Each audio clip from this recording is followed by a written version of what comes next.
शिरपूर शहर पोलीस ठाण्यात पोलीस निरीक्षक के के पाटील यांनी दारू निर्मितीचे साहित्य असे 1,88,084 रुपये किमतीचा 20 मार्च रोजी दुपारी प्रसिद्धी पत्रकान्वये दिली।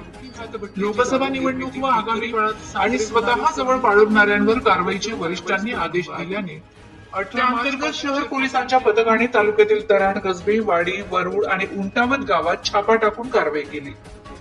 सदर कारवाया सकाळच्या वेळीच करण्यात आल्याने नदी नाल्याच्या काठी झाडाझुडपांमध्ये हातभट्टी सुरू असल्याचं आढळून आलं। 2,750 लिटर गावठी हातभट्टीची तयार दारू व गुळ मिश्रित रसायनसह 200 लिटर क्षमतेची 48 प्लास्टिक ड्रम, पातेली, मातीचे माठ, 5 हातभट्टी नष्ट केल्यात।